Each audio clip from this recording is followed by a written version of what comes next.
अब पैट को जो नौकरी नहीं देनी है, उसको आप बड़ा नियमित ले रहे हो, और जहाँ आपको नौकरी देनी पड़ रही है, वहाँ आप सब कुछ लटका दे रहे हो। सोचो 2022 की वैकेंसी है, 2023 की वैकेंसी है, 2024 की वैकेंसीज़ हैं, कोई सी भी अभी तक पूरी नहीं हुई है। पैट जिस एग्ज़ाम में 25 लाख बच्चे बैठते हैं, उसका रिज़ल्ट 3 महीने, 2 महीने में दे देते हैं। वीपीओ जिसमें लाख बच्चे भी नहीं बैठते, 1 लाख बच्चा भी नहीं बैठता, उसका रिजल्ट देने में इनको 1 साल से ज़्यादा का समय, 1 क्या 1.5 साल का समय लग रहा है। बच्चों को अब तक ये नहीं पता था 1 महीने पहले तक एग्ज़ाम से कि मैं लोअर पीसीएस का एग्ज़ाम दे पाऊँगा या नहीं दे पाऊँगा। बहुत मुश्किल से ही पढ़ाई कर पा रहा हूँ। अगर मुझे जॉब मिलती है तो शायद मैं कुछ और भी आगे बेहतर कर पाऊँगा अपने जीवन में, नहीं तो फिर मुझे जो मैं जॉब कर रहा हूँ इसमें मैं हैंड टू माउथ पे ही चल रहा हूँ और कर्ज में भी हूँ काफ़ी ज़्यादा। नहीं तो फिर मुझे फिर से सेल्स की जॉब की तरफ आना पड़ेगा और शायद मुझे अपना ये शहर छोड़ना पड़ेगा, इलाहाबाद। बड़ी मुश्किल से समझिए इनकी परीक्षा हो पाती है। परीक्षा हो गई तो टाइपिंग टेस्ट मुश्किल है, टाइपिंग टेस्ट करा लिया किसी तरीके से तो डीवी करना मुश्किल है, और डीवी हो गया तो रिजल्ट देना मुश्किल है। यूपी ट्रिपल एस के जो भी फॉर्म आए थे उसमें एग्जाम्स दिया था, तो मेरा वीपीओ में हुआ है और जेईई में भी हुआ है, और एक फॉरेस्ट गार्ड की वैकेंसी आती है उसमें भी सिलेक्शन हुआ है, मेडिकल वगैरह हो गया है, बट इसमें से कोई भी वैकेंसी अभी क्लियर नहीं हुई है। मैं पूरे खानदान में पहली सरकारी नौकरी मुझे मिलने वाली है, बट पता नहीं था कि इतनी ज़्यादा समस्या आई और इतना झेलना पड़ेगा, प्रीलिम्स मेंस में फंसना, फिर उसके बाद रिजल्ट आके रिजल्ट पेंडिंग हो जाना। मतलब आयोग की गलती की वजह से हमारी जॉब नहीं लगी। नौकरी के बल पे सर मेरे भाई का करियर और मेरी बड़ी बहन की शादी, मेरा घर, सब कुछ टिका हुआ है। सपनों का तिल तिल मरना कैसा होता है? शायद कुछ ऐसा।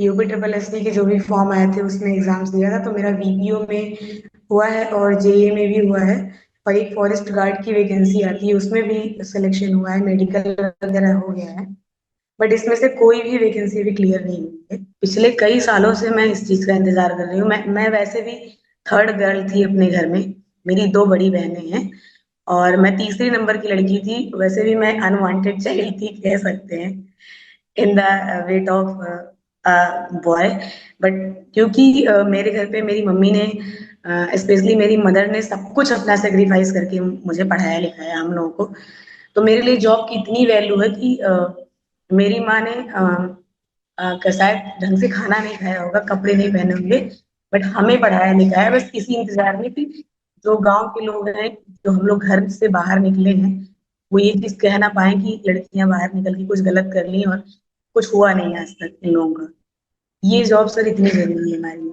ये शिल्पा है, अपने गांव खानदान की पहली लड़की जिन्हें सरकारी नौकरी मिलने वाली है। शिल्पा की बड़ी बहन कई साल पहले अयोध्या छोड़कर नोएडा आ गई थी, यहाँ बतौर हाउस हेल्प काम करती। इस उम्मीद में वो अयोध्या छोड़कर आई थी कि एक दिन छोटी बहन की सरकारी नौकरी लग जाएगी और वो सुकून से अयोध्या वापस लौट जाएंगी, शादी कर लेंगी। लेकिन ये इंतजार साल दर साल लंबा होता जा रहा है। ऐसा नहीं है कि शिल्पा का कोई एग्जाम क्लियर नहीं हुआ, वो ग्राम विकास अधिकारी, जूनियर असिस्टेंट फॉरेस्ट गार्ड का मेंस क्लियर कर चुकी है। लेकिन हमारे प्रदेश का सिलेक्शन प्रोसेस जो है वो इतना लचर है, एग्जाम क्लियर होने के बाद भी फाइनल रिजल्ट अभी तक नहीं जारी कर पाया। एक एग्जाम का नोटिफिकेशन आए 4 साल हो गए, लेकिन अभी तक फाइनल लिस्ट जारी नहीं हुई। और ऐसा एक एग्जाम का हाल नहीं है, ना ऐसी एक शिल्पा हैं, ऐसे तमाम सरकारी एग्जाम हैं, ऐसे तमाम शिल्पा शुभम की कहानियां हैं जो हमारे आसपास हैं, जिन्हें कहा जाना जरूरी है। तमाम सपने सरकारी दफ्तर और अधिकारियों की लापरवाही के चलते दम तोड़ रहे हैं, और इसके आरोपियों पर कोई कभी भी कार्रवाई होती नजर नहीं आती, क्योंकि हर आंदोलन दिल्ली के जंतर मंतर तक नहीं पहुंच पाता, हर आंदोलन का संज्ञान प्रधानमंत्री नहीं ले पाते, हर आंदोलन की चर्चा देश की संसद में नहीं हो पाती। लेकिन सवाल है, आखिर इन सब में इन छात्रों की गलती क्या है, जिनकी एग्जाम के इंतजार में उम्र बढ़ती जा रही है, शादी हो गई है, बच्चे हो गए हैं। हर हफ्ते माँ और पत्नी ये सवाल पूछ लेती हैं कि ज्वाइनिंग भला कब आएगी, लेकिन उनके पास इसका कोई मुकम्मल जवाब नहीं होता। इसी जवाब को आज तलाशने की कोशिश करेंगे। पहले बात उस विभाग की करते हैं जिसके पास इन एग्जाम्स को कंडक्ट कराने की जिम्मेदारी है। जवाब है UP triple SC, Uttar Pradesh subordinate service selection commission. 1990 में अलग अलग डिपार्टमेंट्स के ग्रुप सी और ग्रुप डी की भर्तियां कराने के लिए उत्तर प्रदेश सरकार ने इसका गठन किया था। यूपी ट्रिपल एससी एक्ट 2014 ने इसे संवैधानिक दर्जा दिया। यूपी ट्रिपल एससी द्वारा किए जाने वाले एग्जाम की लिस्ट में लेखपाल, ग्राम विकास अधिकारी, junior assistant forest officer, stenographer, revenue inspector जैसी तमाम पोजीशंस आती। 2021 में यूपी ट्रिपल एससी ने एक बड़ा बदलाव किया। प्रिलिमिनरी एलिजिबिलिटी टेस्ट माने पेट को इंट्रोड्यूस किया। इसके बाद हर एग्जाम का एलिजिबिलिटी क्राइटेरिया इस बात से तय होता है कि आपका पेट का स्कोर क्या है। यूपीएससी के अध्यक्ष डॉक्टर सत्यनारायण साबत हैं, 1990 बैच के आईपीएस अधिकारी हैं। 13 दिसंबर 2024 को पुलिस सर्विस से रिटायर हुए। आखिरी पोस्टिंग बतौर UP crime branch criminal investigation department माने सीबीसीआईडी के डीजी थी। अगले ही महीने 2 जनवरी 2025 को उन्हें यूपीएससी का अध्यक्ष नियुक्त किया गया। इनका 5 साल का कार्यकाल है, माने 2029 तक ये अपने विभाग में रहेंगे। विभाग और उनके अध्यक्ष का ब्यौरा इसलिए भी जरूरी था क्योंकि जिस विभाग पर तमाम आरोप लग रहे हैं, जिसकी जवाबदेही तय होनी है, सवाल जिससे पूछे जा रहे हैं, उसके अध्यक्ष के बारे में आपको जानकारी होना जरूरी है। अब वो बात करते हैं जिस स्टोरी की शुरुआत की थी। 2022 में पेट के बाद पहली वैकेंसी आई वीपीओ की, माने ग्राम पंचायत अधिकारी या कहें ग्राम विकास अधिकारी की। मई 2023 में 1468 पदों का नोटिफिकेशन आया। सितंबर 2023 में लगभग 66,000 छात्र मेंस एग्जाम के लिए सिलेक्ट हुए। इसी के साथ एग्जाम का पैटर्न भी बदल दिया गया। पहले 150 सवाल वाले पेपर में 50 सवाल जीएस के आते थे, 50 हिंदी और 50 सवाल रीजनिंग के आते थे। लेकिन अब पेपर का पैटर्न बदल गया है। अब ये 100 नंबर का है। 100 सवाल हैं जिनमें 65 सवाल पंचायती राज के आते हैं, 20 सवाल यूपी स्पेशल और 15 सवाल कंप्यूटर से आते हैं। 100 सवाल 100 मार्क्स का एग्जाम। छात्रों का आरोप है कि पहले का सिलेबस बाकी एग्जाम के लिए भी कॉमन होता था, माने जो वीपीओ का तैयारी कर रहा है वो बाकी एग्जाम भी दे सकता है क्योंकि सिलेबस कॉमन था। लेकिन जब से ये पैटर्न बदला है तब से खासा परेशानियां बढ़ी। सितंबर 2023 के बाद एग्जाम लेने में आयोग को 1.5 साल से ज्यादा का वक्त लग गया। इसके लिए छात्रों को तमाम प्रदर्शन करने पड़े, सड़कों पर उतरना पड़ा। एग्जाम हुआ 27 अप्रैल 2025 को। 32,000 छात्रों ने एग्जाम दिया। इसके बाद फिर आयोग सो गया। छात्रों ने फिर आंदोलन किया। 16 अक्टूबर को बड़ा प्रोटेस्ट हुआ। अगले दिन 17 अक्टूबर को रिजल्ट आया। 6,113 छात्रों की लिस्ट जारी हुई। अब बारी थी डॉक्यूमेंट वेरिफिकेशन माने डीवी। छात्र इंतजार करते रहे, आयोग फिर सोता रहा। अप्रैल 2026 में फाइनली डीवी हुआ, लेकिन जो फाइनल रिजल्ट था, जो फाइनल लिस्ट थी जिसका इंतजार छात्र इतने वक्त से कर रहे थे, वो अभी तक जारी नहीं हुई है। एक एग्जाम के नोटिफिकेशन को आए 4 साल हो गए, लेकिन अभी तक छात्रों का फाइनल रिजल्ट नहीं जारी हुआ। छात्र आंदोलन करते रहे लेकिन कोई सुनवाई नहीं। एक छात्र ने हमें बताया कि 2 बार पंचायती राज मंत्री ओम प्रकाश राजभर से मिलने गए, 2 बार मुख्यमंत्री योगी आदित्यनाथ के जनता दरबार में गए, अपनी गुहार लगाई। 5 बार से ज्यादा पंचायती राज निदेशालय जाकर डायरेक्टर अमित सिंह से मुलाकात की। यूपीएससी के दफ्तर पिकअप भवन तो न जाने कितनी बार गए, इसकी कोई गिनती नहीं, लेकिन कहीं भी कोई सुनवाई नहीं। सवाल वही है, आखिर क्यों? अब बात शिल्पी की करते हैं। शिल्पी बताती हैं, मैं इकलौती लड़की हूं जो बार बार आयोग के चक्कर लगाती हूँ क्योंकि ये नौकरी मेरे लिए बहुत ज़रूरी है। वो कहती हैं, इस बार बारिश कम हुई है, वो मेरे लिए अच्छा है। पिछली बार बारिश में घर का एक कमरा बह गया था। सोचा था ज्वाइनिंग हो जाएगी तो सबसे पहले घर बनवाऊंगी। मैं पूरे खानदान में पहली सरकारी नौकरी मुझे मिलने वाली है। हमारे यहाँ सब इट्स लाइक लेबर ही करते हैं, लाइक गुजरात, सूरत, ऐसे। मेरे पूरे गांव में और मेरे पूरे खानदान में मैं पहली लड़की हूँ जो गवर्नमेंट जॉब करने जा रही हूँ। गांव में गवर्नमेंट जॉब की बहुत वैल्यू होती है। मेरा घर वर भी नहीं बना है और मुझे ये भी था कि इस बारिश के पहले अगर रिजल्ट आ जाएगा तो हमारा घर बन एकदम कच्चा है सर। इस पिछली बार एक रूम गिरा था, इस बार चल जाए। इस बार बारिश कम हो रही है, हमारे लिए अच्छा है। अगर ज्यादा बारिश होती तो समस्या खड़ी हो जाती। शिल्पी कहती हैं, अब तो गांव वाले हम पर शक करने लगे हैं कि इनका एग्जाम क्लियर भी हुआ है कि नहीं हुआ। तो हम चाहते सर वो ये अब ना करें। उसको 3 साल हो गए, लेकिन सर हम लोग की कोई सुनता नहीं है वैसे। क्योंकि सर मैं पर्सनली कई बार आयोग जा चुकी हूँ, यहाँ से लखनऊ। मतलब हम सुबह निकलते हैं और लखनऊ पहुँचते हैं, वहाँ बात करते हैं, फिर 1 बजे बस से फिर वापस आते हैं। आप परेशान मत हो। नहीं सर परेशान है, वो बातें थोड़ा सा खुलती हैं तो याद आने लगती है। वैसे मैं ऐसी लड़की हूँ नहीं रोने होने वाली, क्योंकि अब जो है वो है, क्या कह सकते। और सर इतना हो गया, इतना दिन हो गया, कुछ ज्वाइनिंग नहीं आ रही। अब गाँव वालों को भी शक हो रहा है ये झूठी है, क्या जॉब नहीं लगी है, ऐसा लोग कहने लगते हैं। यहाँ एक कहानी रवि पांडे की भी है। अयोध्या के रहने वाले हैं और कमाल की शूटिंग करते हैं। बाकायदा ट्रेनिंग भी इसकी ले रहे थे, लेकिन ये शौक महंगा है, ये खेल महंगा है, इसकी ट्रेनिंग महंगी है, इसके इक्विपमेंट भी महंगे हैं। रवि सरकारी नौकरी की भी साथ साथ तैयारी कर रहे थे। वीडियो का 2023 का एग्ज़ाम दिया था और उसी दौरान जब एकेडमी में वो शूटिंग की प्रैक्टिस करते थे तो 10 mm एयर पिस्टल का उनका स्कोर था 100 में 98, माने अच्छा स्कोर था। वीडियो का एग्ज़ाम दिया। उन्होंने सोचा था कि वीडियो का एग्ज़ाम होकर नौकरी लग जाएगी तो जो सरकारी तनख्वाह में पैसा बचेगा उससे हम ये शौक भी परस्यू कर पाएंगे, क्या पता इसमें कुछ बेहतर कर ले जाएं। 2023 का एग्ज़ाम दिया, मेंस लिखा, मेंस हो गया, डीबी दिया, लेकिन अभी तक फाइनल रिजल्ट नहीं आया है। रवि भी अपने रिजल्ट का इंतज़ार कर रहे हैं। हमने शुभम से भी बात की। कोविड के दौरान वो सेल्समैन का काम करते थे, लेकिन उसके बाद उनकी नौकरी चली गई। उसके बाद से वो लगातार सरकारी नौकरी की तैयारी कर रहे थे। वो VPO, junior assistant, statistical officer का मेंस क्लियर कर चुके हैं, लेकिन फाइनल लिस्ट अभी तक नहीं आई। 2023 की वैकेंसी के रिजल्ट का वो अभी तक इंतज़ार कर रहे हैं। वो कहते हैं 36 साल की उम्र हो चुकी है, परिवार में पत्नी हैं, 2 बच्चे हैं, छोटी बहन है और माँ है। पिता का देहांत हो चुका है, सबकी जिम्मेदारी मुझ पर है। 5 साल मेरे ऐसे ही खराब हो गए लगभग 2000, आप समझिए सर, 2022 से 2026, 4 साल तो सीधे दिखाई दे रहे हैं। और 2022 से पहले मैंने प्रिपरेशन स्टार्ट किया था ना, कोविड के जस्ट बाद 2021 के प्रिपरेशन स्टार्ट किया था।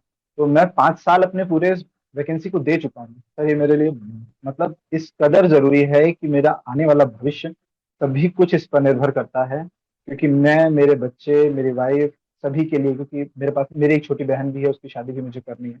मेरे फादर नहीं, जैसे कि मैंने आपको पहले ही बताया, तो मेरी मदर है, उसकी रिस्पॉन्सिबिलिटी भी मेरे ही ऊपर है। और मैं एक रेंटेड प्रॉपर्टी में रहता हूँ इलाहाबाद में, तो वो सारे एक्सपेंसेस भी मुझे बियर करने पड़ते हैं। इसलिए मैं बहुत मुश्किल से ही पढ़ाई कर पा रहा हूँ। अगर मुझे जॉब मिलती है तो शायद मैं कुछ और भी आगे बेहतर कर पाऊंगा अपने जीवन में, नहीं तो फिर मुझे, जो मैं जॉब कर रहा हूँ इसमें मैं हैंड टू माउथ पे ही चल रहा हूँ, और कर्ज में भी हूँ काफी ज्यादा।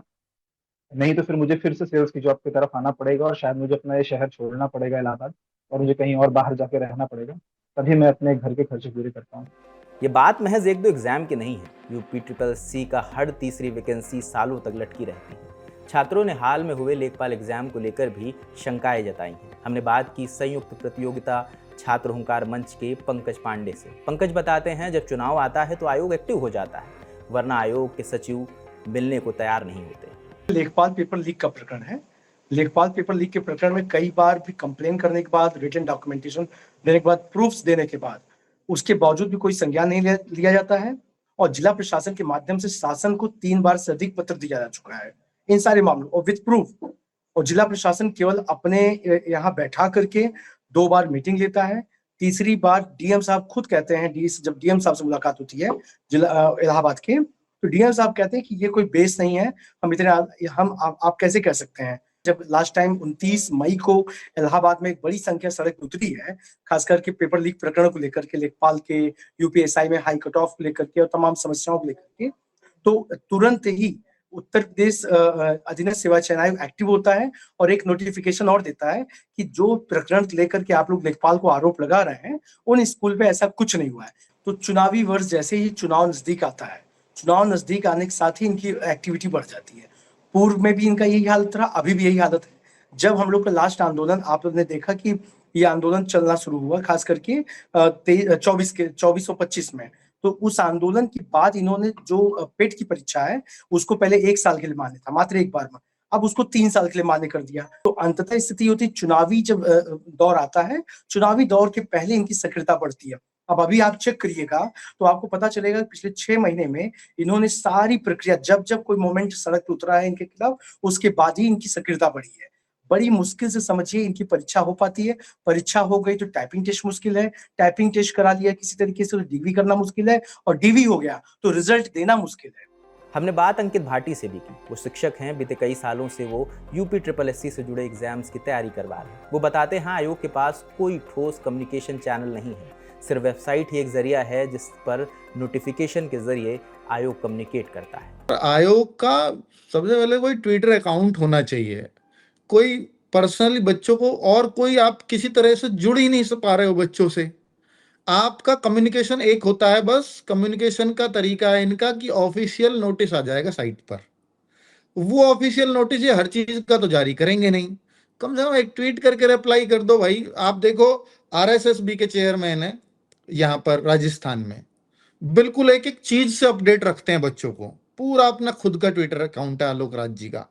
कोई कम्युनिकेशन नहीं है, किसी भी तरह का कोई कम्युनिकेशन नहीं है, बच्चों से जुड़ने का कोई कम्युनिकेशन नहीं है। अब तो प्रधानमंत्री जी ने बोल दिया भैया इंस्टा अकाउंट बना लो, सारे बच्चे उससे हैं, सोचो। तो अब यहाँ हमारे इंस्टा छोड़ो, ट्विटर पे आने को तैयार नहीं है हमारे चेयरमैन साहब। छात्रों की मांग का जिक्र करते हुए उन्होंने कहा कि वेटिंग लिस्ट और कॉमन कट ऑफ का मुद्दा सबसे अहम है। अब जो सबसे ज्यादा बच्चे परेशान हैं, यूपी SSC में वेटिंग लिस्ट जारी हो और ये कहते हैं कि यूपी के किसी एग्जाम में वेटिंग लिस्ट जारी ही नहीं होती, क्योंकि नियमावली नहीं है। क्या कहेंगे कि इन भर्तियों को अगली भर्ती में ऐड ऑन करके दे देंगे। अब आप सोचो कि 2021-22 की भर्ती है, उसमें ये फाइनल रिजल्ट को अटकाए हुए बैठे हैं। अब जिन बच्चों का फाइनल होगा, इन 3-4 सालों में वो कहीं और ज्वाइन कर चुके होंगे, तो बहुत सारी वैकेंसी, लगभग आधी वैकेंसी खाली चली जाएंगी, क्योंकि वो तो योग्य बच्चे हैं जो फाइनल तक सेलेक्ट पहुंचे होंगे।